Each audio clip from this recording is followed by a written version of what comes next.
Vous allez le voir maintenant que lorsque j'ai mis 1, il y a de l'espace pour le bouton rouge. C'est pourquoi il est venu se mettre à côté.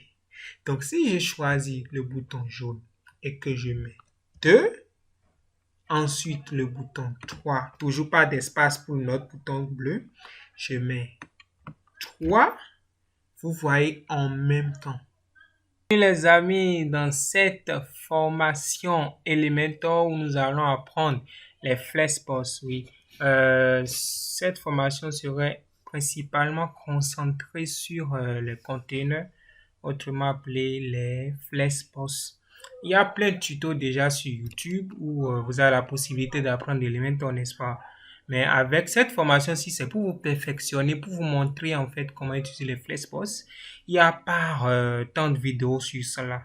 La majorité en anglais. Mais dans cette vidéo, nous allons voir pas à pas, d'accord, comment maîtriser les Flexbox au bout des doigts. Sans plus tarder, on commence. La première des choses est certainement d'installer Elementor. La version free est déjà suffisante. Donc, ensuite, vous installez votre thème, peu importe le thème. Moi, je passe sur du Astra. Ensuite, ce que nous allons faire lorsque nous avons installé Elementor et nous l'avons activé, nous allons maintenant nous rendre dans Elementor Réglages. Ensuite, dans Fonctionnalités, afin d'activer notre container. Donc, si on vient en bas,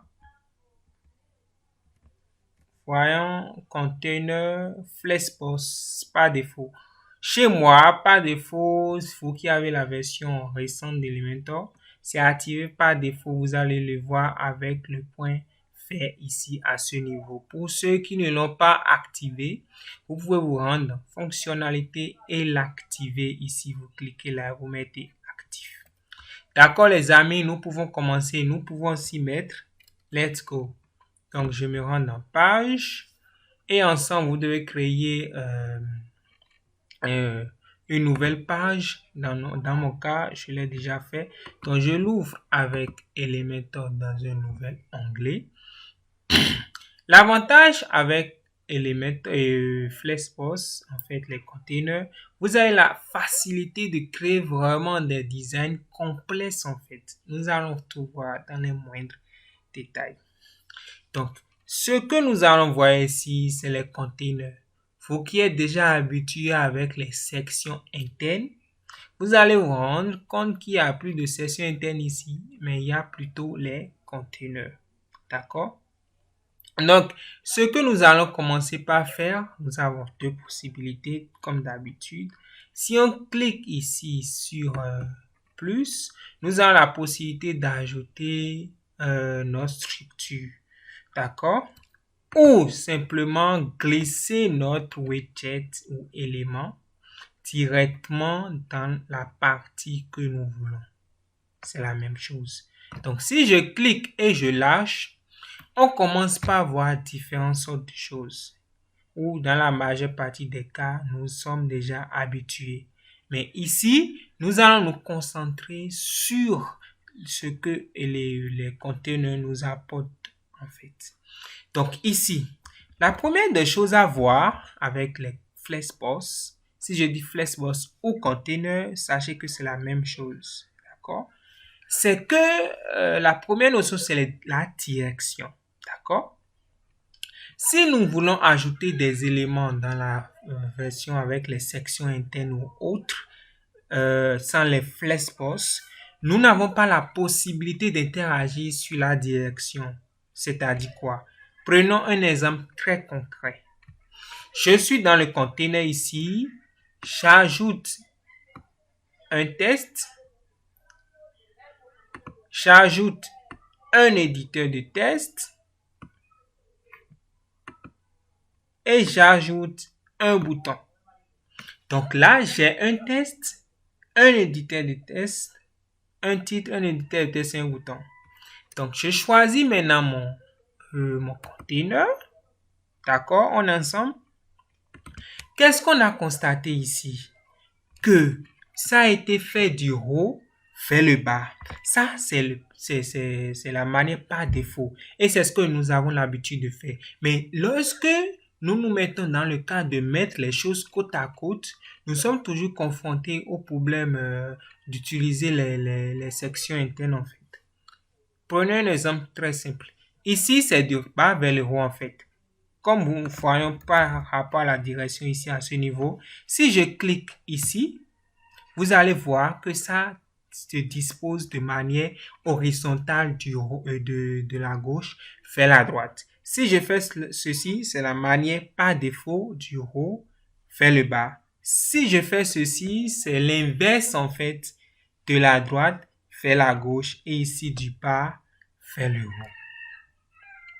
Donc les amis, par défaut, c'est du haut vers le bas. D'accord? Ici, c'est ceci qui est par défaut. C'est bon les amis, jusque-là, on est ensemble avec les directions. Donc là, avec les directions, vous avez la possibilité de réaliser vraiment des choses vraiment sympas. D'accord? On continue. Ensuite, ici, nous avons la possibilité de justifier le contenu. Pour ceux qui programment déjà en CSS avec les Flexpos, ceci ne serait même pas un secret pour vous. Parce que ce sont des choses très simples. Ici, nous avons la possibilité, pour vous montrer, en choisissant mon container, bien sûr, je vais lui donner une hauteur. Je mets en VA, je le mets en 50 par exemple. D'accord? Donc, je vais choisir une couleur de fond, background, pour vous montrer vraiment, pour que vous compreniez. Je dois prendre une couleur qui ne va pas du tout déranger. Et si je prends du noir, ça vous va? Super, on va sur du noir. C'est pas joli, mais on y va. Maintenant, qu'est-ce qu'on constate ici à ce niveau? Que nos éléments sont collés en haut en fait. Ils sont totalement collés en haut. Donc ici, nous avons la possibilité de les justifier. Pas comme avant, vous allez vous mettre à les aligner de différentes manières. Non. Vous avez la possibilité, ici c'est déjà sur début, par défaut. Vous pouvez les centrer. Vous pouvez les mettre à la fin. Vous pouvez mettre de l'espace entre les éléments. Et comme vous pouvez le voir, ainsi de suite. Donc, c'est vraiment fantastique. D'accord? On continue. Donc, là, c'est pour aligner les éléments sur l'axe sur l'axe vertical. D'accord? Aligner parce que ici, c'est du haut vers le bas et vous pouvez les aligner comme cela. Donc, il y a aussi la possibilité de les aligner sur l'axe horizontal, c'est-à-dire du gauche vers la droite, c'est-à-dire rester ici, centré ou à côté, et c'est ce qu'on appelle aligner les éléments align items. Donc ici, c'est déjà au début. Ici, on peut les mettre au centre. Ici, on peut les mettre à la fin ou les étirer.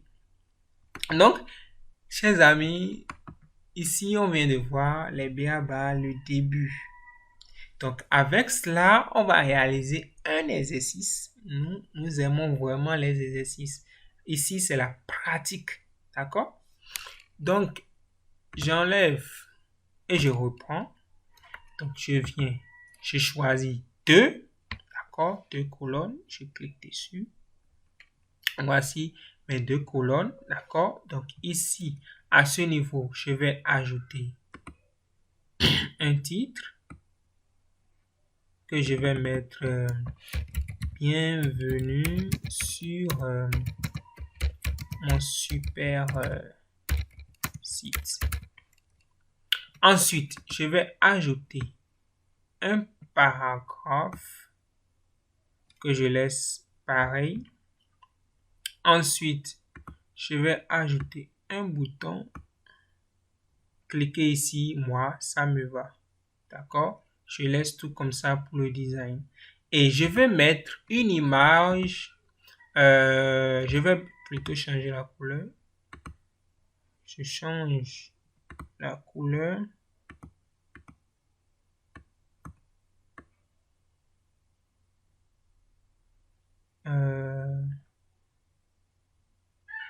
Voilà, donc ce test pas si visible que ça, donc je change également la couleur.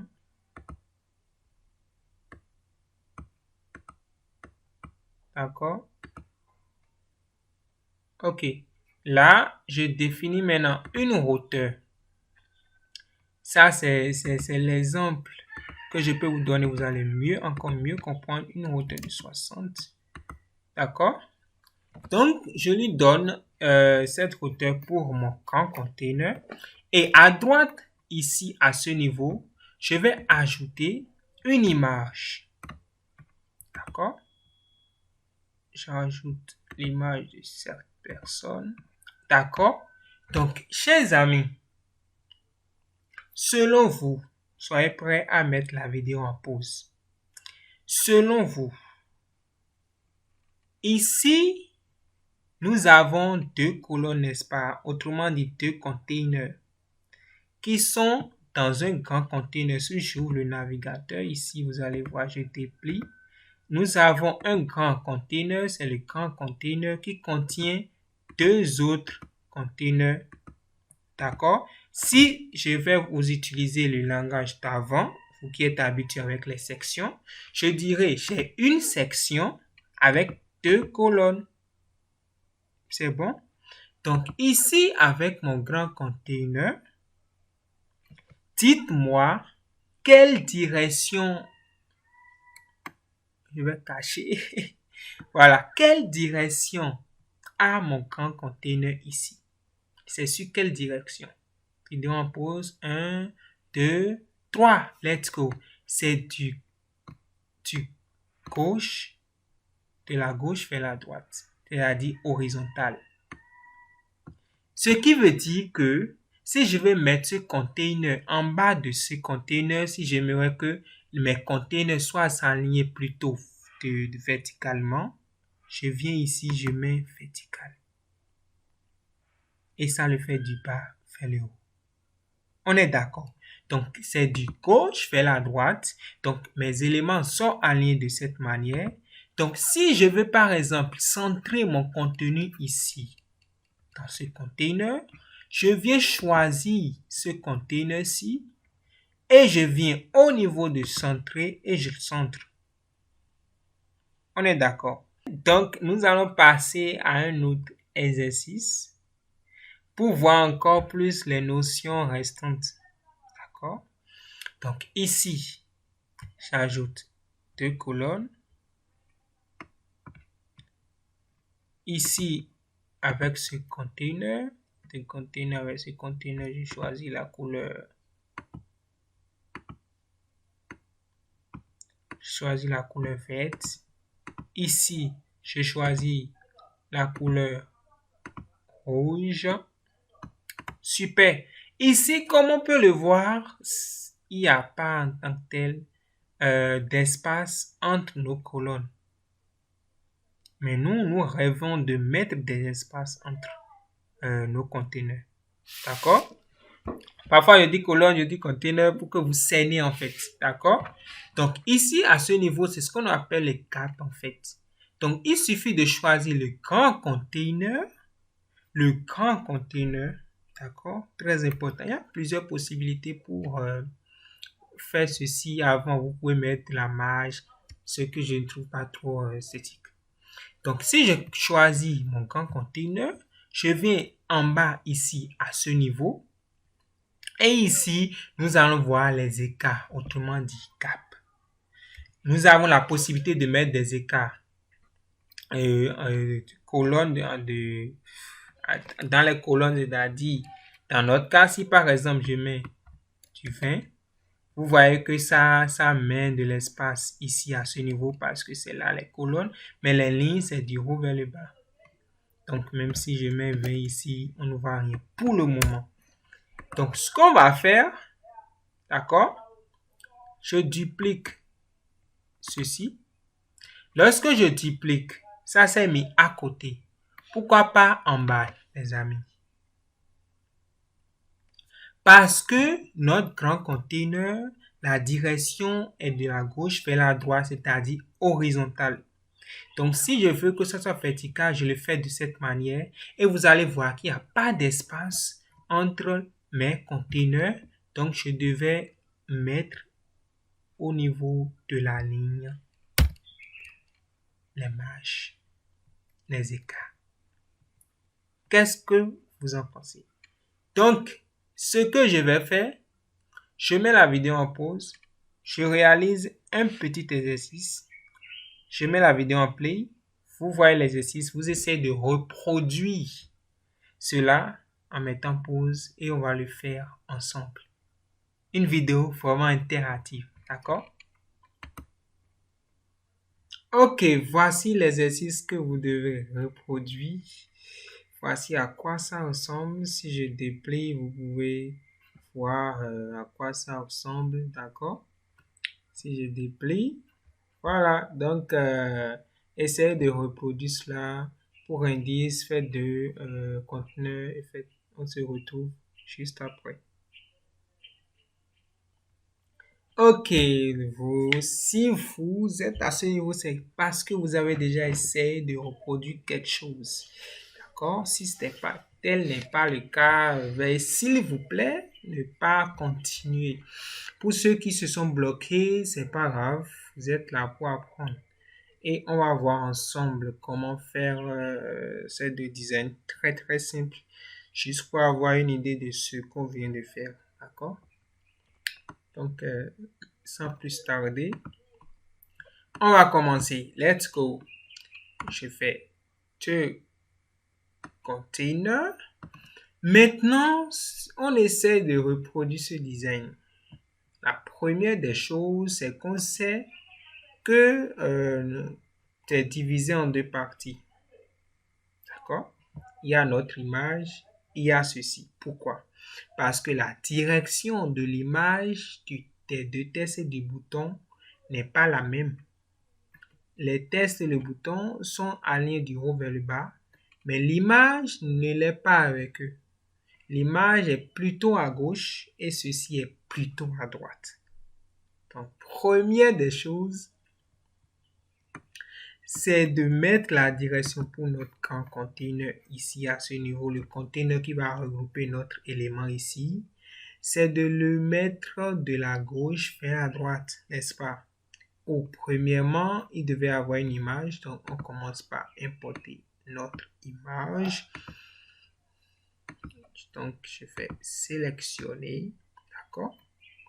Ensuite, nous voyons ici que nos deux tests, le bouton, sont dans un container, right? Donc, on va ajouter à côté un container. Donc, je déplace container, je devais me mettre à côté de l'image. Vous voyez qu'il y a la surbrillance rose. Donc, je lâche ici à ce niveau. Donc, ici, je devais ajouter, par exemple, je fais exprès de faire comme si rien n'était. Je fais coller et je fais paragraphe. Je fais coller. Je fais copier. Je fais coller pour ne pas tout réécrire. Donc, si l'on voit très bien, c'est parce que la direction ici est de haut vers le bas. N'est-ce pas, les amis? C'est pourquoi ça l'a bien fait. Donc, ici, le design est complété, le design est fait. Et je suis sûr que la majorité le ferait. Si tel n'est pas le cas avec toi, reprends tout simplement. Ensuite, ici, à ce niveau, qu'est-ce qu'on constate? On a un container qui garde notre image et les trois boutons ici en bas. D'accord? Mais nous voyons que ce n'est pas la même direction. Notre image est en haut, mais nos boutons sont de la gauche vers la droite. D'accord? Donc là, nous voyons que notre image est en haut et nos boutons sont en bas. Ce qui veut dire qu'on peut regrouper nos boutons dans un container. D'accord? Et notre image à côté et lui donner la direction du haut vers le bas. Ce qu'on va commencer par faire, j'ajoute mon image, je fais sélectionner et j'ajoute par la suite un container que devais mettre la direction de la gauche vers la droite, n'est-ce pas? Et je vais commencer par y mettre mes boutons. Je fais copier. Je fais copier. Coller. Donc là, les gars, on l'a complété. La seule chose qui reste, c'est ici, on constate que c'est un peu au centre du conteneur. Donc, on vient ici à ce niveau. On devait choisir notre conteneur et on le centre tout simplement. Ici, les gars, si vous l'avez fait, bravo. Si ce n'est pas le cas, reprenez. Je vais maintenant vous montrer une autre notion simple. Regardez. Supposons que je vais ajouter un troisième bouton, un quatrième bouton. Regarde, vous voyez, n'est-ce pas? Ici, mon bouton, je le mets en bleu. Regardez comment c'est moche, comment c'est collé, bizarre. Si vous allez me dire, oui, il suffit de mettre l'écart et je vais le mettre pour vous. Et si c'est l'écart, est-ce que c'est néocolonne? Néocolonne. Super. J'ai déplié ceci pour que ça ne l'applique pas à la ligne. Donc, je mets 20. Ça ne suffit pas. Je mets combien comme vous voulez? Je mets 50. OK. Je mets combien? Je mets 80. Ainsi de suite. Mais regardez les amis, regardez ce que ça fait. C'est vraiment moche. Et regardez notre bouton ici. Ça part dans l'air. Donc, moi, je dis non. Je ne vais pas faire ainsi. J'enlève tout. Et je vous dis qu'il y a une notion dans Flexpos qu'on appelle dans la formation wrap, comme enveloppé, ainsi de suite. Donc, si je choisis mon conteneur ici, il y a la partie enveloppée. Vous pouvez le voir. Il y a ici enveloppé. De base, c'est sur aucune enveloppe. Ici, je peux dire enveloppé. Ça veut dire quoi, les gars? Ça veut dire que lorsque les éléments se mettent côte à côte et qu'il n'y a plus d'espace, qu'ils reviennent à la ligne. Donc, si je clique ici, les gars reviennent gentiment à la ligne. Les gars reviennent gentiment à la ligne. Donc, prenez un exemple. Je les centre ici à ce niveau. Je choisis ce bouton-ci. Je le mets 1.